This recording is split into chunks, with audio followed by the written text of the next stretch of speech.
Nah, ketika dipanggil kiai itu, ibu saya datang ke Jakarta, ya kan, lalu ke rumah saya. Namanya kita masih pemula di dalam karir itu, punya rumah aja sudah alhamdulillah. Nah, musola itu cuma 3x3. Nah, ibu saya itu minta, kamu udah sering ceramah, kok malah musolanya kecil katanya. Cobalah kamu tuh bikin, itu belakang masih kosong, bikin langgar. Madura kan bikin langgar biasanya. Iya. Nanti saya nggak ke Jakarta lagi kalau kamu nggak punya langgar. Jadi kayak di ultimatum. Terus saya bilang ke ibu saya, udah Mi, saya bilang ke Umi kan, nggak usah ribut-ribut. Nanti saya bikinkan masjid, bukan hanya musola, masjid, bilang gitu. Saya nanti bikin pesantren. Padahal itu ya, itu khalus surur aja, membahagiakan orang tua aja biar kedengarannya enak. Mungkin ada malaikat lewat. Alhamdulillah setelah itu ya bisa merealisasikan. Tapi Umi setelah wafat, saya bisa dapat tanah ini, pesantren ini di Kalimulya, dan saya bikin masjid 3 lantai, pastinya pesantren, saya namain dengan An-Nafisa, karena ibu saya namanya Nafisa. Assalamualaikum warahmatullahi wabarakatuh. Tribuners, jumpa bersama saya Geok Mengwan dalam program Cerita Kiai. Program yang mengajak Tribuners untuk mengenal lebih dalam kiai-kiai yang ada di berbagai daerah di Indonesia. Mulai dari masa kecilnya, perjalanan spiritualnya, pengalaman dakwahnya, hingga tantangan mereka dalam berdakwah. Nah, dalam episode perdana Cerita Kiai kali ini kita akan mengenal lebih dalam mengenai Kiai Haji Muhammad Khalil Nafis. Kiai Khalil ini merupakan ulama yang merupakan yang tersohor, maksud kami, yang pernah tampil di beberapa televisi dan menjabat sebagai Wakil Ketua Umum Majelis Ulama Indonesia atau MUI, serta Ketua Badan Pengurus DSN MUI, serta pengasuh Pondok Pesantren Cendekia Amanah. Assalamualaikum Pak Kiai. Waalaikumsalam warahmatullahi wabarakatuh. Kabar sehat ya Pak Kiai hari ini, walaupun hujan ya, sekarang ya udah musim hujan lagi nih. Turun rahmat berarti. Turun rahmat, amin. Nah Pak Kiai, seperti judulnya nih, kita ingin mengenal lebih dalam mengenai Kiai. Mungkin bisa diawali dari cerita masa kecil Pak Kiai. Bagaimana mungkin bisa diceritakan ke teman-teman Tribuners? Saya ini orang yang lahir di Madura, keluarga biasa. Kalau dari jalur ibu itu memang keluarga kiai yang punya pesantren. Kalau dari jalur bapak adalah pengusaha. Tapi ya hidupnya ibu dan bapak saya memilih yang di pengusaha itu. Tapi anak-anaknya disekolahkan di sekolah agama, bahkan kita semua itu pendidikan agama di pondok pesantren. Baru setelah di pondok pesantren baru kuliah. Sama dengan saya dulu ketika ibtidaiyah itu di Madura, di Cirenguan, Sampang, Madura. Kemudian meneruskan sanawiyah di pondok pesantren Sidogiri, Pasuruan. Kemudian di aliyahnya saya pulang lagi ke Madura di Penyepen, Pamekasan. Kemudian saya meneruskan di Jamatul Imam Ibnu Saud Islamic University, dan mengambil juga saya itu di bidang fikih perbandingan madhab. Saya bersamaan saya juga mengambil bidang pendidikan agama Islam. Nah, baru saya S2 melanjutkan di UIN Syarifudin Jakarta, itu di fikih siasah. Dan kemudian S3 saya ngambil di Malaya University, mengambil ekonomi syariah. Jadi kehidupan memang sekolah agama. Saya dari kecil belajar Al-Quran, belajar kitab-kitab klasik, itu yang lebih banyak ditekuni. Sehingga memang aktivitas di dalam keluarga keagamaan yang lebih banyak. Tetapi ketika nyampe di Jakarta, tentu banyak hal-hal baru yang harus dipelajari. Pesantren, ilmu pesantren harus dikomunikasikan dengan perkembangan itu. Ya seperti orang-orang santri lainnya. Kalau pakai sarung lebih enak daripada pakai celana. Oke Pak Kiai, berarti Pak Kiai ini berapa bersaudara Pak Kiai? Saya ini ada 7 bersaudara. 7 bersaudara. Saya ini yang kelima. Jadi yang paling tua laki, perempuan, laki, kemudian saya. Adik saya dua-duanya perempuan. Nah, yang di Jakarta cuman saya. Karena kakak saya yang satu ada di Lumajang, ada di Surabaya, yang lainnya ada di Sampang, Madura. Yang Jakarta saya merantau ketepatan mendapat istri orang Betawi. Oh begitu. Jadi karena dapat istri orang Betawi nggak pulang lagi ke Madura. Udah betah di sini jadinya. Iya itu. Berarti Pak Kiai, selain Pak Kiai yang menekuni agama gitu ya, dari saudara-saudara Pak Kiai, ada lagi nggak selain Pak Kiai? Semua menekuni agama. Semuanya berarti ya? Jadi hanya satu kalau yang laki ya, kayak kakak yang paling tua itu namanya Abdurrahman Nafis. itu wakil ketua di MUI Jawa Timur, juga di ketua PWNU Jawa Timur, punya pesantren Nurul Huda. Kalau yang perempuan itu ada di Madura, yang tinggal dengan orang tua. Adiknya lagi di Lumajang, di Jawa Timur. Abdul Wadud itu dosen di UIN Jember, kemudian juga punya pesantren di Lumajang. Nah, kakak yang paling tua ini juga bersama dengan adik saya yang paling kecil untuk bikin pesantren. Nah, kakak saya yang paling pas atas saya yang nerusin pekerjaan orang tua, dia yang bisnis, yang memang di jalur ya meneruskan ke pekerjaan-pekerjaan orang tua. Jadi dari 4 bersaudara, 3 saudara ini nekuni di keagamaan dan di pendidikan. Sama-sama pengasuh pesantren. Kakak yang paling tua, yang nomor 3, dan saya. Nah, kakak saya yang perempuan, yang laki-laki, yang satu nerusin abah. Tapi adik saya yang paling kecil itu bersama dengan kakak yang paling tua yang di pesantren itu. Jadi 2 saja dari 7 itu yang tidak di bidang pendidikan dan keagamaan. Luar biasa. Berarti lingkungan emang agamis begitu ya Pak Kiai ya? Ya. Bisa dibilang seperti itu. Kalau dulu itu orang tua saya itu memberi pesan ketika saya mau berangkat ke Jakarta. Saya lebih bangga kamu punya pesantren daripada kamu punya perusahaan. Jadi itu yang terngiang-ngiang. Nah, jadi di pikiran saya, jadi kalau saya bikin pesantren, pertama cara bakti orang hidup kepada yang orang tua yang meninggal kan melaksanakan wasiatnya. Jadi meskipun saya ketika itu sudah jadi dosen di UIN, jadi dosen di UI, ada yang kurang. Kenapa?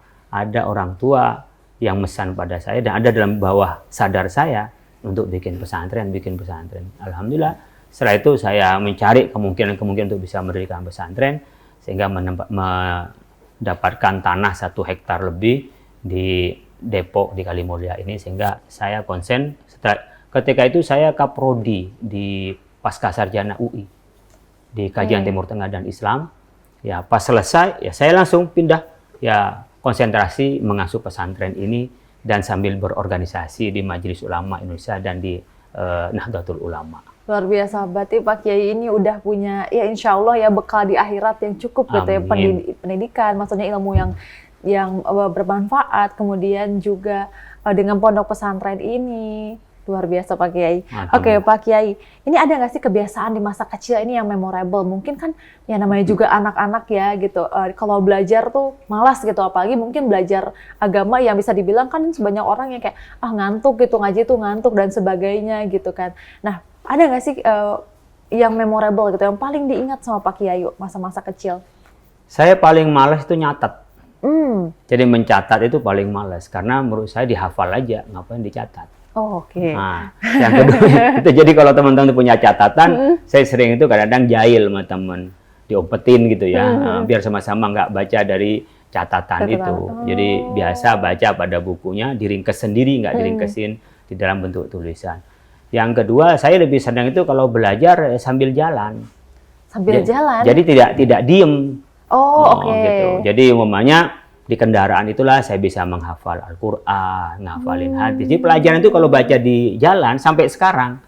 Jadi kalau saya masuk mobil, terus saya mau nulis jurnal, kan teman-teman yang mendesak biar segera profesor katanya.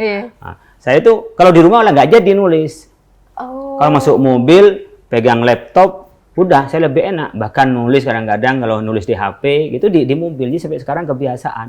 Kalau belajar itu tidak di tempat yang kadang-kadang sunyi kan. Kalau teman-teman dulu di pondok itu kalau mau ujian nyari tempat yang sepi yang tidak dengar sama. Saya malah ngelamun kalau gitu tuh.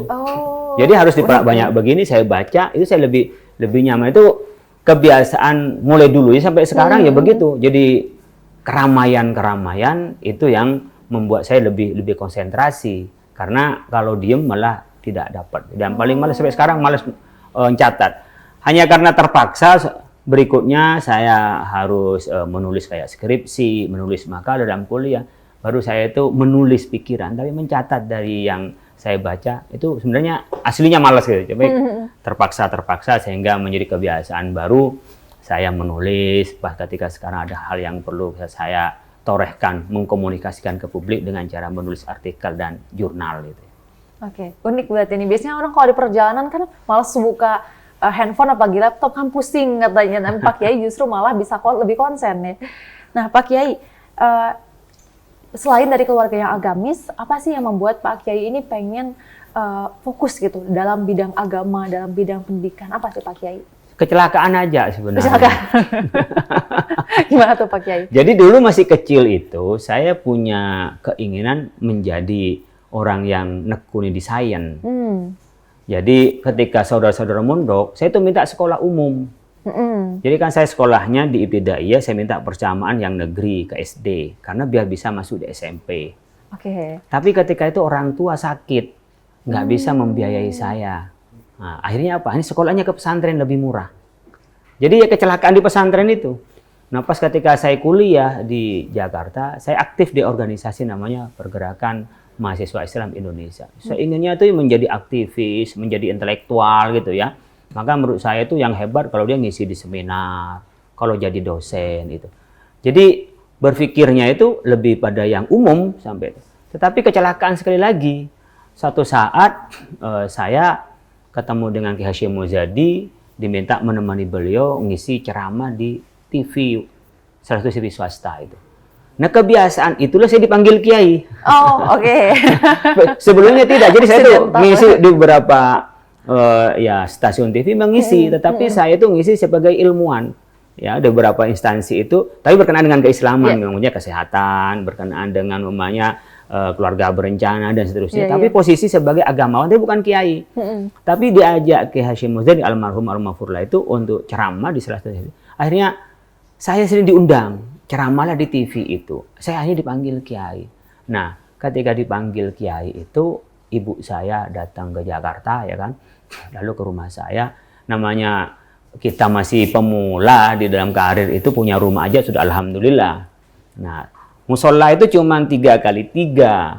Nah, ibu saya itu minta, kamu udah sering ceramah, kok malah musolanya kecil katanya.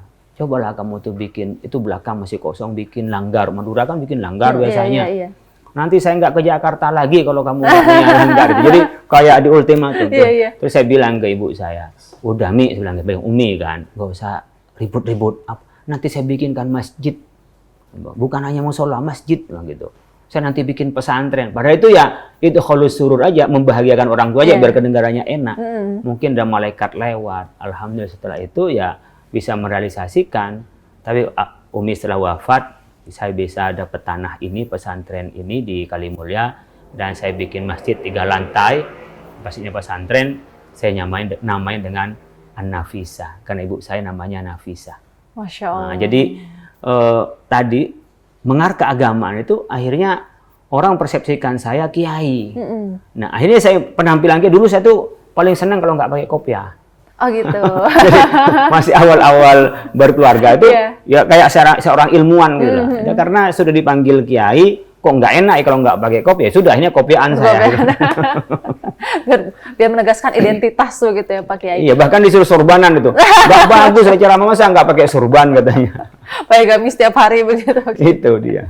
Nah, kalau dilihat-lihat nih dari yang saya googling nih, juga ngambil banyak short course gitu. Itu tuh apa sih Pak Kiai? Maksudnya kan udah dilihat nih S2 gitu kalau udah mentereng gitu di luar negeri pula. Tapi apa sih yang membuat gigih gitu? Siapa tahu ada Tribuners yang juga tergerak untuk rajin gitu dalam pendidikan. Ya kan pada saat itu saya mau berkarir di intelektual. Saya sudah diterima sebagai dosen gitu. Dulu sempat juga pengen jadi politisi. Oh, jadi kan dulu pernah jadi ketua PMII di Cabang. Jadi berpikir jadi politisi. Pada 2003 itu saya jadi wakil ketua panitia pengawas pemilu di Provinsi DKI Jakarta. Tapi setelah tahu begitu kok saya kayaknya bukan dunia saya politisi. Ini bukan jalan saya. Bukan jalan saya. Hanya saya banting setir. 2004 itu daftar jadi dosen. Nah, diterima sebagai dosen. Saya ketika itu ngajar di UI, tapi juga daftar di UIN Syarif Hidayatullah Jakarta.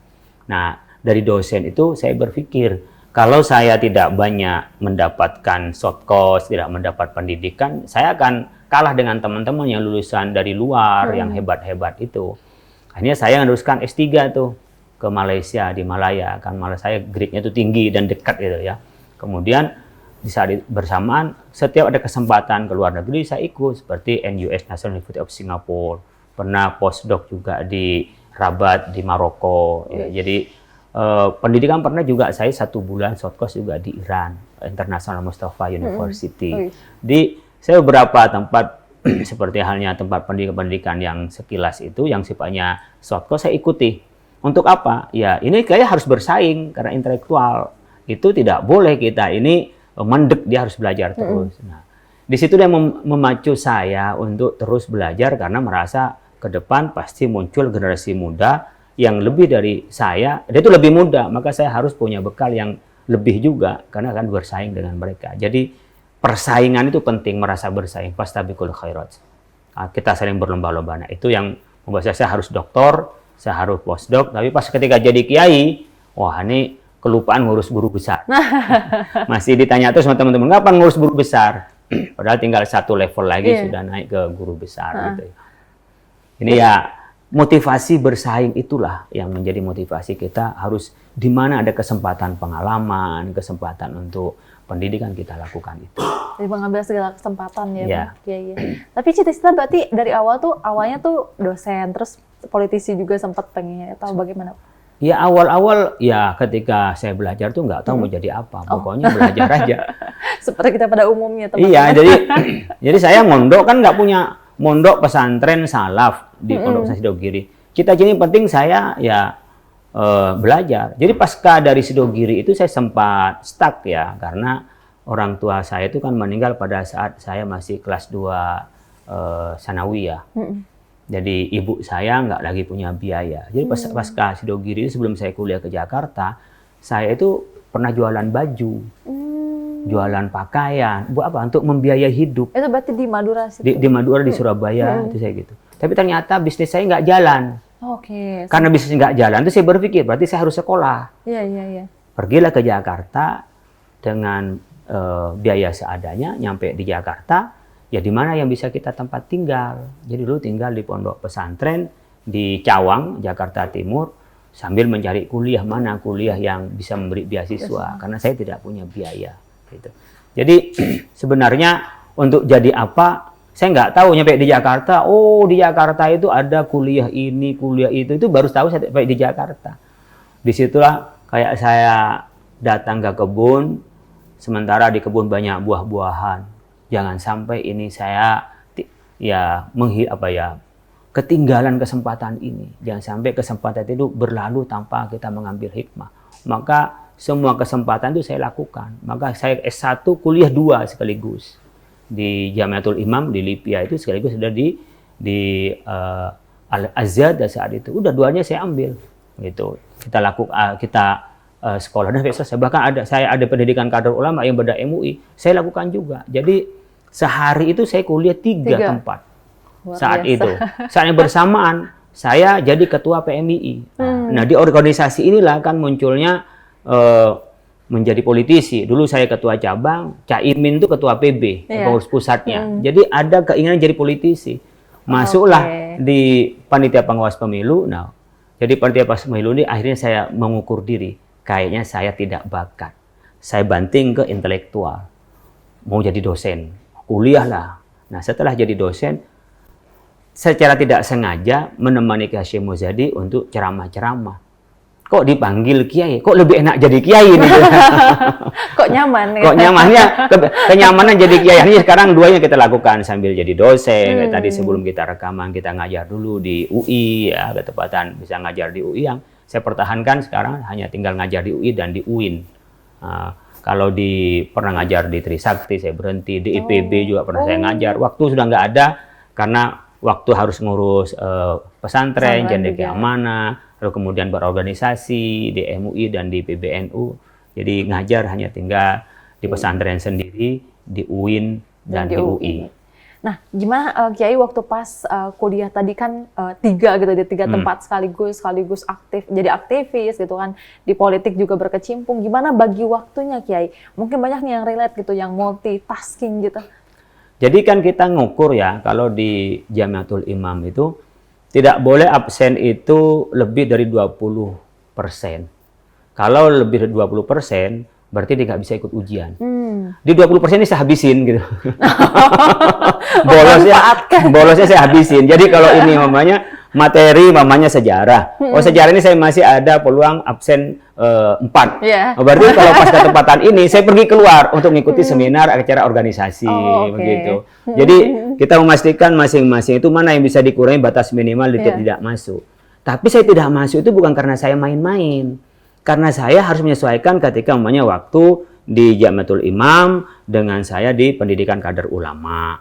Bahkan sebelum kader ulama, saya ikut namanya pendidikan kader mubaligh, ceramah. Jadi saya pernah ikut itu di acara KODI di KI, koordinasi dakwah di KI. Jadi saya melihat mana yang bisa kita bolos untuk masuk pada tempat lain, itu yang dilakukan sambil berorganisasi. Kadang-kadang kalau organisasi kalau jadi ketua kan bisa mewakilkan. Nanti saya datang agak terlambat karena kuliah dulu baru pergi. Nah, itu cara yang kita lakukan selama 2 tahun begitu. Selama 2 tahun kita lakukan, setelah itu kan pendidikan selesai yang satu tinggal organisasi sehingga bisa dilaksanakan dengan baik. Di tahun 97-98 pas reformasi itu ya saya memimpin demo juga. Karena pada saat itu yang untuk menurunkan Soeharto, teman saya juga yang dulu itu di Salemba dan dari YAI yang terkena tembak yang di pemantik itu dulu adalah satu rombongan di dalam demo saat itu. Itu saat itu jadi ketua PMI Jakarta Pusat. Oke, luar biasa. Berarti Pak Kiai kan kalau waktu pas di Madura mungkin karena lingkungannya juga mendukung gitu ya, maksudnya agamis semua gitu bisa dikatakan seperti itu. Tapi kan ke Jakarta udah heterogen banget gitu ya Pak Kiai. Gimana caranya kayak kita tuh biar tetap keimanannya tuh tebal gitu. Kadang kan karena udah capek, kemudian lingkungan juga seperti yang ya tidak terlalu kuat gitu agamanya. Gimana kita tetap ya kuat keimanannya gitu Pak Kiai? Kalau keimanan kita pasti kembali kepada Allah ya. Tapi anak muda kan nggak banyak begitu. Yang paling dekat adalah bagaimana kita menjaga harapan orang tua. Jadi ibu itu punya harapan kepada saya. Dari saya lah ibu itu berharap betul jadi orang sukses, jadi orang yang memelihara terhadap integritas dan keimanan itu. Nah, saya tidak mau mengecewakan ibu saya. Makanya ya saya lakukan ini gitu loh. Saya harus begini karena ibu senang begini. Jadi di-remind dari pesan-pesan orang tua untuk terus menjiwai kita. Maka penting barangkali orang tua itu menyampaikan kepada anak-anak kita harapan apa sih kepada anak itu. Mungkin pada saat itu anaknya cuek, tapi sebenarnya di dalam bawah alam sadarnya dia masuk sudah gitu loh. Masuk di bawah alam sadarnya itu. Nah, kalau bisa hal itu dilakukan, itu kontrol yang paling kuat buat anak-anak, itu kontrol paling kuat. Jadi saya tuh berharap, saya memberikan kebebasan, tapi ini harapan saya. Nah, itu akan terus masuk ya. Tentu doa orang tua ya, pasti doa orang tua. Saya yakin betul doa ibu saya, doa abah saya kepada saya, sehingga saya bisa menjaga, meskipun umumnya kalau mau nakal kan nggak ketahuan. Iya, jauh katanya. Jauh dari orang tua. Tapi balik lagi ya, itu amanah dari orang tua begitu ya Pak Kiai ya. Oke, nah untuk pesantren sendiri berarti tahun berapa dididikannya ini? Pesantren Cendekia Amanah ini? Nah, saat saya menjadi pengajar di UI, kemudian saya juga di UIN, sambil ceramah-ceramah itu diingatkan untuk pesan orang tua yang lebih senang punya pesantren daripada punya pabrik, daripada punya perusahaan. Disitulah saya mulai gelisah dari tahun 2000. Ya, dari tahun 2000 saya mulai gelisah. Ya, mulai 2010 persisnya. 2010 saya udah mulai gelisah. Kan dari situ saya mulai berpikir, 2012 saya mulai aktivitas keagamaan itu menjadi penceramah, sudah dipanggil kiai gitu. Di 2000 itulah saya mencari di mana tempat yang pas. Ya, 2014 ketemu dengan orang yang mau wakaf ini. Tapi sebelumnya beberapa kali mencoba tapi tidak pas, itu berkali-kali ya. Bantu orang kayaknya nggak nyaman. Saya memilih sendiri gimana cari yang pas untuk saya berjuang dengan pesantren. Alhamdulillah 2014 komunikasi dengan orang yang mewakafkan ini 1 hektar. Ini dulu rawa. 2015 kita urus suratnya. 2017 baru selesai dari 13 sertifikat menjadi 1 sertifikat lalu kita wakafkan. Nah, dari 2017 itulah kita mulai membangun. Tapi pas seriusnya 2019. Oke, pas COVID berarti, ya, menjelang COVID. Menjelang COVID, 1 tahun sebelum COVID. Nah, 2019 itulah kami karena sudah aula selesai, terus ada gedung lokal selesai, kami buka pendaftaran. Jadi pendaftaran pertama pesantren formal itu pada 2020 saat COVID. Jadi kan April COVID, Juni itu adalah penerimaan santri pertama di sini. Berarti banyak tantangannya dong Pak Kiai waktu itu? Ya banyak, karena ketika orang mau berangkat kan ada yang dari Gorontalo, ada Riau. Padahal santri pertama itu, ketika mau berangkat kesulitan berangkat. Ketika dibikin grup WA mereka untuk yang wali-wali santri, ada yang sudah siap berangkat, ada yang tak, nanti gimana, nggak jadi lagi berangkat. Akhirnya kami putuskan tidak komunikasi pakai grup WA, Japri saja yang memberangkatkan anaknya ke sini. Nah, akhirnya berangkatlah ke sini. Ke saat itu ada sekitar 16 orang, kemudian sekitar sini ada 4 orang, berbekal 21 santri pertama kali pada tahun 2020 itu kita mulai pesantren ini sambil mengurus izin. Alhamdulillah tahun itu juga izinnya keluar. Ini kan sekolahnya SMP bukan sanawiyah. Nah, tapi berasrama, ada tahfidz Qur'annya, ada juga baca kitab Turos, kitab kuningnya. Ini 2020. Jadi kalau ditanya kapan mulai ini, pas COVID. Pas COVID. Iya, waktu orang susah itunya, tapi ini bisa survive ya Pak Kiai. Berarti sekarang udah berapa santri Pak Kiai? Alhamdulillah sudah 200-an santri di sini. 200-an santri dari 21 tadi ya? Iya, dan memang ini tidak untuk jumlah besar. Jadi memang yang terbatas nanti sekitar 400-an santri kalau sudah gedung terbangun semua. Oh, goalsnya 400-an santri. Karena ini kan baru separuh dari yang kita rencanakan dalam gambar itu. Dan santri di sini kan ada kasur 1, ada lemari 1, ada tempat interaksinya. Jadi memang tidak untuk padat ya. Jadi yang interaksinya lebih mudah, kemudian juga mungkin lebih terjaga kesehatan dan kebersihannya itu. Betul. Berarti ini kan di Depok, ada rencana buka lagi di tempat lain nggak? Kita punya keinginan ya, ini kalau nanti mungkin di atas 2030.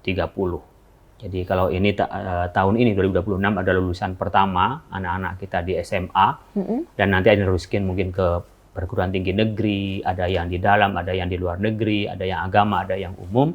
Nah kan kita berharap di 2006, 2030 anak-anak ini udah selesai.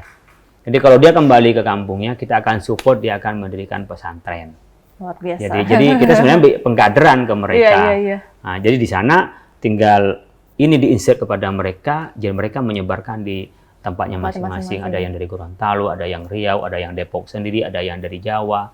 Kita berharap ini jumlahnya tidak banyak, tapi kita berharap ketika mereka keluar itu bisa melanjutkan untuk membuka pesantren berikutnya. Oke, nah Pak Kiai ini, bagaimana Pak Kiai ini memadukan antara ilmu agama dan ilmu pengetahuan nih dalam berdakwah? Ini yang kita coba lakukan di pesantren ini. Di pendidikannya SMP, SMA, tapi di sini ada tahfidzul Quran, ada juga baca kitab kuning. Sebenarnya kan ini warisan dari penjajahan, mendikotomi ilmu umum dan ilmu agama. Sehingga ada Kementerian Agama, Kementerian Pendidikan. Yang ngurus kuburan, ngurus masjid itu hanya Kementerian Agama. Kemudian kalau yang ngurus tentang dunia adalah Menteri Pendidikan. Padahal kita ini untuk asas para pejuang kita kemerdekaan, itu mengintegrasikan keduanya. Kemerdekaan diraih dengan nilai-nilai agama, seperti resolusi jihad. Kemudian ketika kita beragama juga tidak lepas dari soal nasionalisme. Dan kita sekarang sudah mulai mengarah pada integrasi ini. Di UIN membuka jurusan kedokteran. Di UI juga membuka jurusan agama. Di UGM dan seterusnya. Nah, kita ingin mencoba embrionya ini, anak-anak kita, gimana mereka ini punya ilmu agama yang cukup, kemudian mereka itu nanti bisa memilih mau di jalur umum atau agama. Jalur umum pun dia punya basis agama, apalagi jurusan agama, dia punya basis umum. Di sebagian pendidikan itu ketika agama nggak ngerti umum sama sekali. Ketika umum tidak ngerti agama sekali. Kita lakukan integrasi antar keduanya sehingga nanti menjadi manusia yang seutuhnya. Jadi pendidikan di sini ini hanya SMP dan SMA. Jadi ketika SMP itu target kita how to know. Gimana dia tahu, hafal, kemudian dia bacanya fasih Al-Quran, ngerti baca kitab, dan ngerti juga matematika, fisika, dan seterusnya. Di SMP how to know. Ketika dia masuk SMA, dia how to do. Gimana kita melatih kreativitasnya. Nahwunya sudah bagus, grammarnya udah bagus, di mana mereka tuh berbahasa Arab, berbahasa Inggris. Mereka sudah praktek, sudah nggak terlalu banyak teori. Yang sudah dihafal di SMP udah selesai. Di SMA adalah how to do. Kita berharap nanti ketika mereka kuliah, how to be. Dia mau jadi apa? Iya. Pilihan, saya mau jadi dokter, saya mau jadi insinyur, saya mau jadi agamawan, dan seterusnya. Jadi mereka tuh sudah punya kayak kemampuan dasar untuk menjadi manusia seutuhnya. Tinggal dia memilih profesi apa yang mau dia tekuni selama hidupnya itu. Jadi mereka sudah bisa memetakan dirinya. Dan kemarin kita kerjasama dengan SQ tentang DNA masing-masing teman-teman ini, santri-santri itu dipetakan Anda cenderungnya kemana.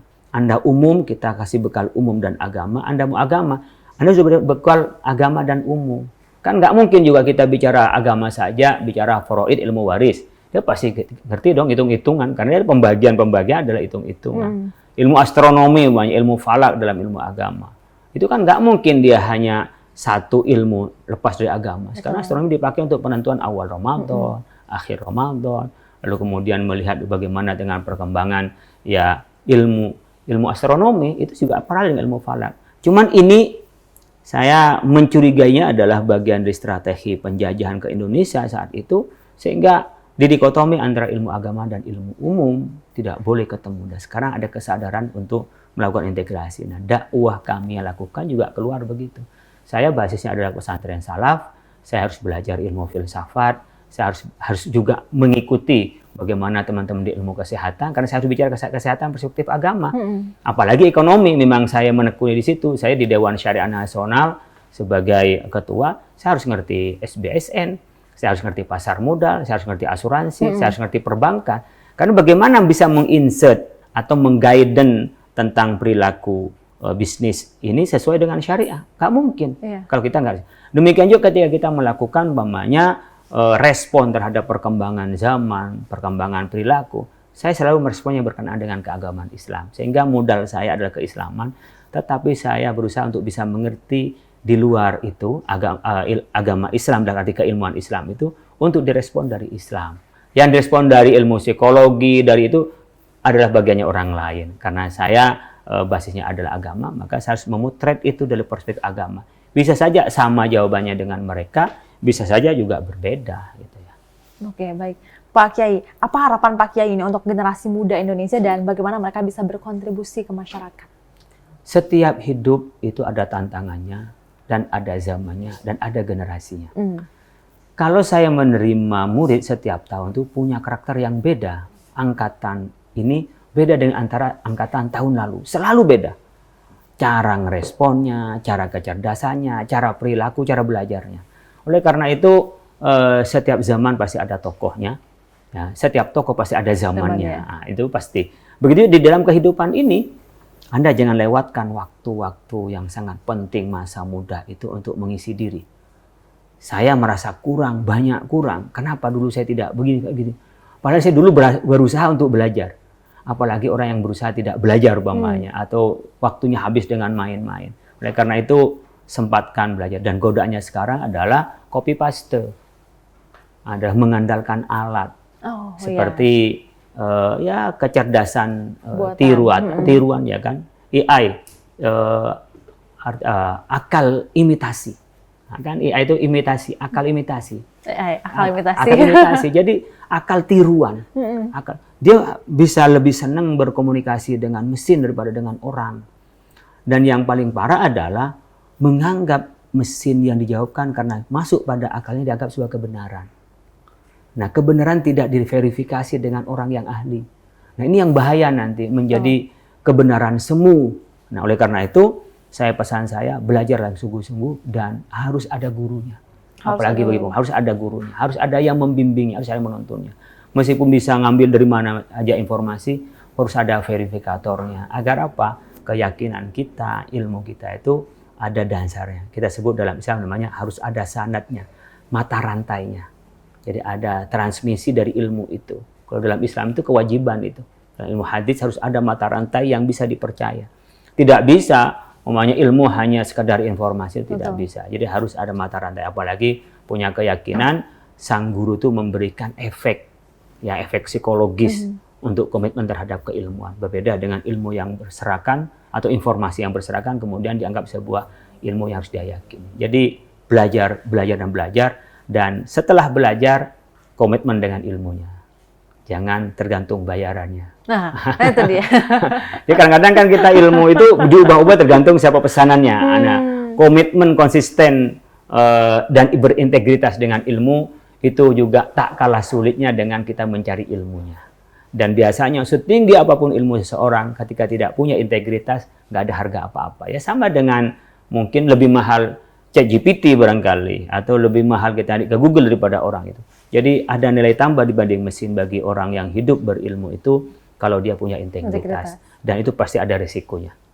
Oke. Yang membedakan kita sama AI adalah integritas itu tadi berarti.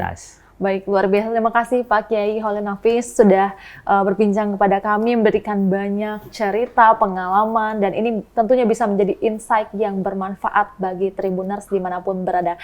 Ya, dengan ini berakhir sudah cerita Kiai pada hari ini. Saya Geok Mengwan, pamit undur diri. Wassalamualaikum warahmatullahi wabarakatuh. Download Tribun X sekarang. Menghadirkan lokal menjadi Indonesia.